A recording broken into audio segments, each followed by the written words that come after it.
आप सब कैसे हैं? आशा है कि अच्छे होंगे और सर्दी में तो बैठे बैठे शायद बच्चे खूब पढ़ाई कर रहे होंगे, ऐसी मैं उम्मीद करती हूँ। अब देखिए, हम रिवीजन कर रहे हैं बोर्ड के एग्ज़ाम के लिए और हम सामाजिक विज्ञान विषय का चैप्टर फर्स्ट जो हमारा इतिहास है उसके एमसीक्यू, जितने छोटे प्रश्न बड़े प्रश्न आप लोगों को अब हम रिवीजन करवाएंगे, उन्हीं में से प्रश्न आने की पूरी संभावना है। तो चलिए, आज हम सामाजिक विज्ञान कक्षा 10th इतिहास के प्रथम चैप्टर के एमसीक्यू प्रश्न करते हैं। चलिए, पहला प्रश्न है, सरस्वती सिंधु सभ्यता को अन्य किस नाम से जाना जाता है? जो सरस्वती सिंधु सभ्यता है, मोस्ट इम्पोर्टेंट चैप्टर है देखा जाए, क्योंकि आज इससे पहले 10th क्लास में इतिहास में ये सब नहीं था, ये बाद में ही सारा जुड़ा है। तो सरस्वती सिंधु सभ्यता को अन्य किस नाम से जाना जाता है? तो सिंधु सभ्यता, हड़प्पा सभ्यता कहा जाता है। सरस्वती सिंधु सभ्यता के नगरों में कौन कौन सी विशेषता देखने को मिलती है?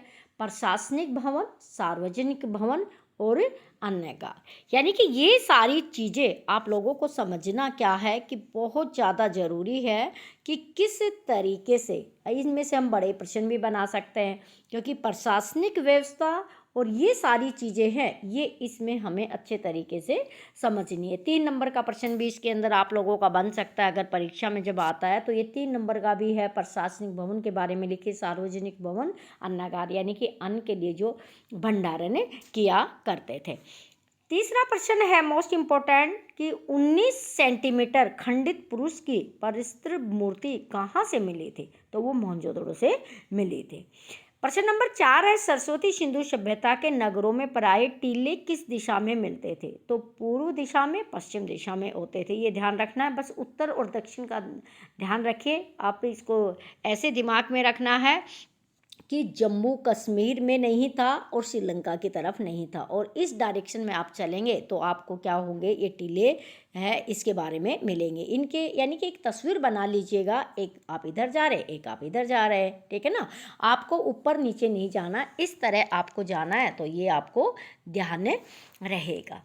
नेक्स्ट प्रश्न जो है इम्पोर्टेंट है, सरस्वती सिंधु सभ्यता के नगरों में प्राय टीले किस दिशा में मिलते थे? तो पूर्व और पश्चिम में, यानी कि एक तरफ गुजरात है, एक तरफ अरुणाचल प्रदेश है, ऐसे दिमाग में बिठा लीजिएगा। सरस्वती सिंधु सभ्यता के लोग किसकी पूजा करते थे? तो देखिए, सरस्वती सिंधु सभ्यता के लोग थे वो पशुओं की भी पूजा करते थे, वृक्षों की पूजा करते थे, शिवलिंग की पूजा करते थे। इसमें से किसी भी तरह से प्रश्न आ सकता है, उसी भी तरह से आपको बताना है। तो ये तीनों चीज़ों को इसके अंदर आपको क्या करना है, शामिल करना है। बड़ा प्रश्न आए तो तीनों का पॉइंट बना के लिख सकते हैं। नेक्स्ट प्रश्न है कि जुते हुए खेत के साक्ष्य कहाँ से प्राप्त होते हैं? जुते हुए खेत का मतलब क्या होता है कि जहाँ पर कृषि से फसल को बो रखा है, ठीक है ना, यानी कि फसल है उसको पूरे से बाढ़ करके और उसके चारों तरफ दीवारी सी करके और उसमें अच्छे तरीके से फसल को बो रखा है। तो ये लक्षण, ये साक्ष्य कहाँ से मिले हैं? तो ये हमें मिले हैं कालीबंगा से। ये ध्यान रखना है, कहाँ से मिले हैं आपको? कालीबंगा से। ये चीज़ें हमें अच्छे से याद रखनी है। नेक्स्ट प्रश्न है, सरस्वती सिंधु सभ्यता के नगरों में कौन कौन सी विशेषता देखने को मिलती है? तो प्रशासनिक, सार्वजनिक और कौन सी है, अन्नागार, यानी कि अन्न का जो भंडार था वो भी यहाँ पे हमें देखने को मिलती है। और इम्पोर्टेंट है, सरस्वती सिंधु सभ्यता में फैली महामारियों की जानकारी हेतु कितने मानव कंकालों का अध्ययन किया गया था? ये ज़्यादा इम्पोर्टेंट है, क्योंकि इस पे एक बड़ा प्रश्न भी आ सकता है, छोटा भी आ सकता है, क्योंकि सरस्वती सिंधु सभ्यता के पतन के जो कारण थे उनमें से एक कारण था कि बहुत महामारी फैली, जिनसे लोगों की क्या हुई थी, मृत्यु हुई थी। तो उसमें महामारी जो थी, कंकालों का अध्ययन किया गया था, उसमें 42 मानव कंकाल है। ये क्वेश्चन क्या है, इम्पोर्टेंट है।